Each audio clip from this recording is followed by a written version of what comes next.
এখন এত ভালো ভালো কথা বলছো, তখন যা খারাপ ব্যবহার করেছো আমার সঙ্গে। হ্যাঁ, আমি তো মানুষটাই খারাপ। প্রচন্ড খারাপ, ভীষণ রকম খারাপ। এরকম একটা খারাপ মানুষ না আমি পৃথিবীতে কোথাও দেখিনি। বলছো? হ্যাঁ বলছি।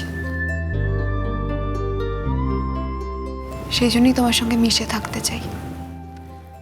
এখন ভাবি আগে আরো কেন দেখা হলো না। দিঠি,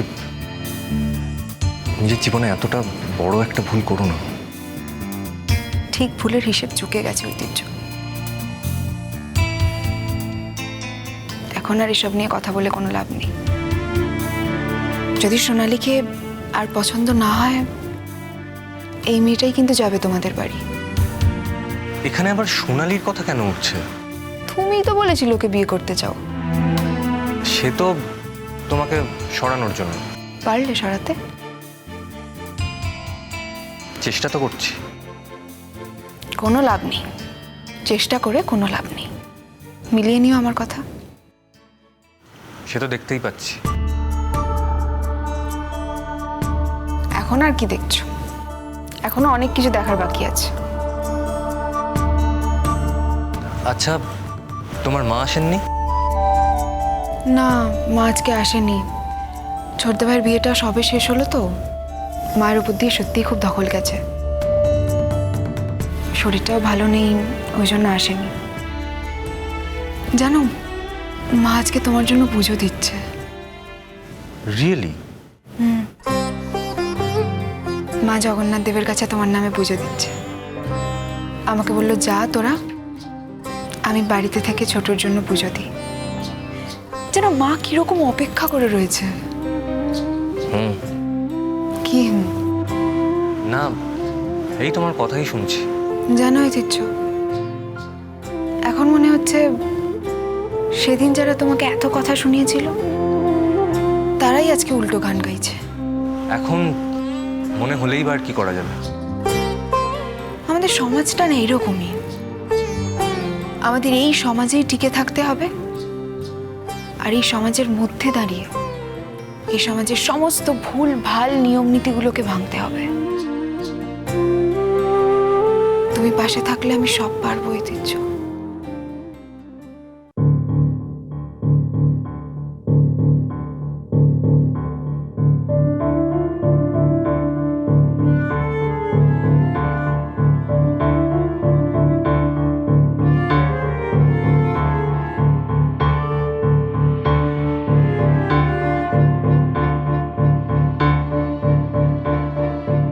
এখন আমি কেস নম্বর 130/6 রায় ঘোষণা করছি। একটি ছেলে, তার নাম ঐতিহ্য রায়। সে সংসারকে বাঁচানোর জন্য একবার বিপদগামী হয়েছিল, আর সেখান থেকে দিঠি সেনগুপ্তর সঙ্গে তার আলাপ। কেননা এই দিঠি সেনগুপ্তকে আপাতভাবে কিডন্যাপ করে সে অন্যের হাতে তুলে দিতে চেয়েছিল। কিন্তু ঐতিহ্য রায় যেহেতু একজন পেশাদার অপরাধী নয়, তাই তাকে অন্যের হাতে তুলে দিতে ঐতিহ্য রায়ের মনে বারবার সংশয় ও দ্বিধা তৈরি হচ্ছিল।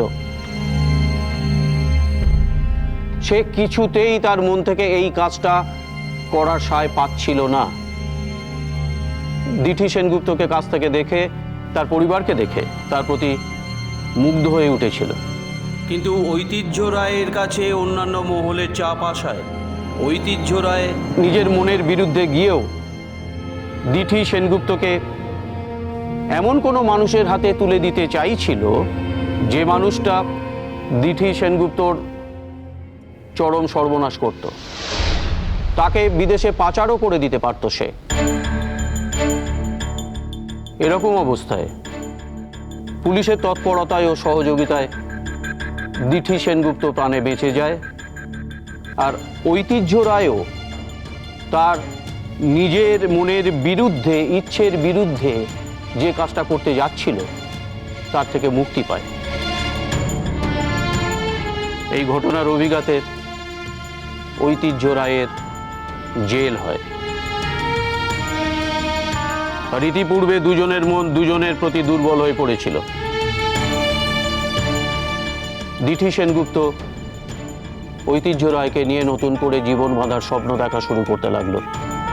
কিন্তু উল্টো দিকে ঐতিহ্য রায় মনে মনে এটা ভাবলো যে তার জীবনের সাথে দিঠি সেনগুপ্তর মতো একজন মেধাবী ডাক্তার এবং উচ্চবিত্ত পরিবারের মেয়েকে কিছুতেই সে জড়াবে না।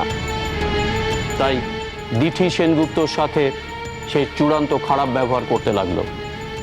তার কারাবাসের সময় দিঠি সেনগুপ্তর সাথে সে কখনো কোনোভাবে সাক্ষাৎ করেনি বা কখনো কোনো রকম যোগাযোগ রাখেনি। অথচ দিঠি সেনগুপ্ত ঐতিহ্য রায়ের এই কবছর কারাবাসের সময় ঐতিহ্য রায়ের পরিবারকে সব রকম সাপোর্ট দিয়েছে এবং সবসময় তাদের পাশে থেকেছে।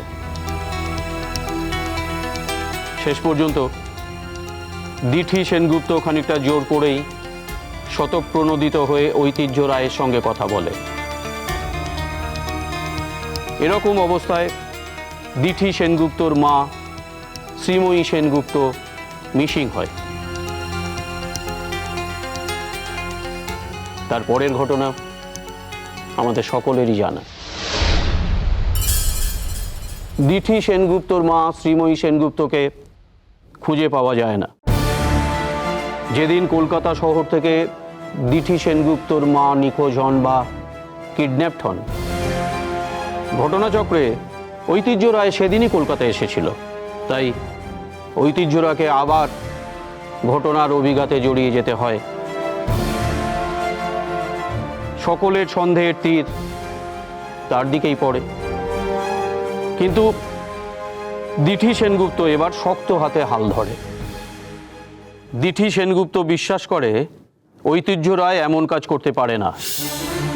তাই সে নিজে অনুসন্ধান চালায়, আর অনুসন্ধানে সে জানতে পারে ঐতিহ্য রায়ের সঙ্গে এই ঘটনার বিন্দুমাত্র কোনো যোগ নেই।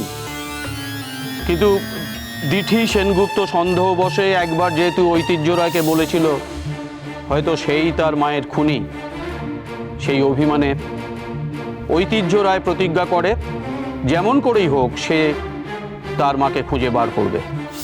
তাই সে চলে যায় আর একজন সাংঘাতিক দুষ্কৃতী এবং অপরাধীর কাছে। তার নাম বিবেক দাস। তাকে গিয়ে বলে দিঠি সেনগুপ্তর মাকে খুঁজে দিতে পারলে তাহলে সে বিবেক দাসের দলে নাম লেখাবে এবং সারা জীবন তার দলের হয়ে কাজ করবে। বিবেক দাস হাতে চাঁদ পায়, কেননা তার কাছেই জুন গুহ এবং কিয়া সেন নামে দুজন মহিলা শ্রীময়ী সেনগুপ্তকে খুন করার পরিকল্পনা জানায়।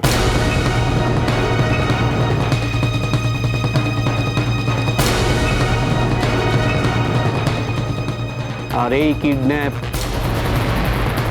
তাদের বুদ্ধিতেই হয়েছিল।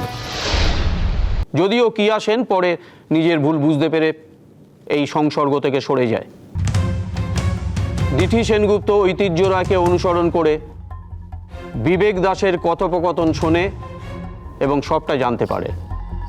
ছোট, তুই তো আমাকে একটা কথা বল, যাকে ভালোবাসিস বা ভালোবাসতিস হোয়াট এভার, মানে যার জন্যে তুই নিজের জীবনটাকে বরবাদ করলি, যার মাকে তার কাছে ফিরিয়ে দিলি, মানে জাস্ট এই চ্যাপ্টারটা ভুলতে তোর কতদিন লাগবে? ভুলে গেছি বিবেকদা, বিশ্বাস করুন। আমি যে মেয়েটাকে ভালোবেসেছিলাম সে নিজের মায়ের খুনের জন্য আমাকেই সন্দেহ করছে। তারপরে দিঠি সেনগুপ্ত নিশ্চিত হয় ঐতিহ্য রায় এই কাজের সঙ্গে কোনোভাবেই যুক্ত নয়। ঐতিহ্য রায়ের কাছ থেকে সব তথ্য প্রমাণ সংগ্রহ করে দিঠি সেনগুপ্ত আদালতে পেশ করে। তথ্য প্রমাণ সহযোগে আমার কাছে যা এসেছে তাতে এই মামলার রায় তথ্য প্রমাণের কারণেই আমার কাছে খুব সহজ ও নির্দিষ্ট হয়ে গেছে।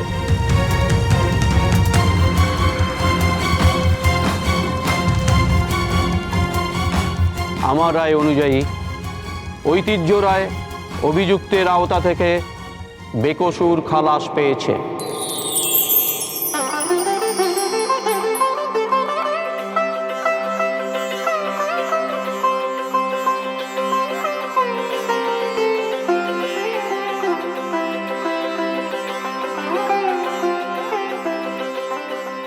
আগামী দিনে ঐতিহ্য রায় নিজেকে জীবনে সুপ্রতিষ্ঠিত করুক, এটাই আমাদের চাওয়ার। আর অপরাধী হিসেবে যেহেতু আরো অনেকগুলো নাম উঠে আসছে, আমি তাদের সকলের শাস্তি ঘোষণা করছি। এর মধ্যে কম বেশি থাকতে পারে, কিন্তু অপরাধ সকলেই করেছে। এই মামলার প্রথম এবং প্রধান অপরাধী জুন গুহ, যিনি মাত্র কিছুদিন আগে কারাগার থেকে বেরিয়েছেন, অথচ তার যে কোনো সংশোধনী হয়নি এটাই আমরা প্রমাণ পেলাম। অন্যকে খুনের চেষ্টার অভিযোগে তাকে সশ্রম কারাদণ্ডে দণ্ডিত করা হলো।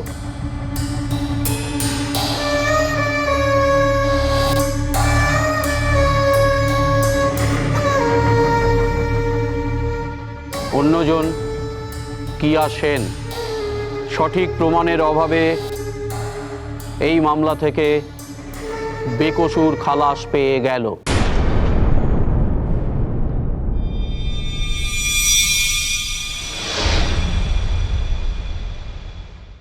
আমি যে অন্যায়টা করেছি তার তো একটা শাস্তি দরকার, আর আমি আমার নিজের শাস্তি নিজেই বেছে নিয়েছি। আমি ঠিক করেছি যে যত তাড়াতাড়ি সম্ভব তোমাদের দুজনে 4 হাত এক করে দেবো।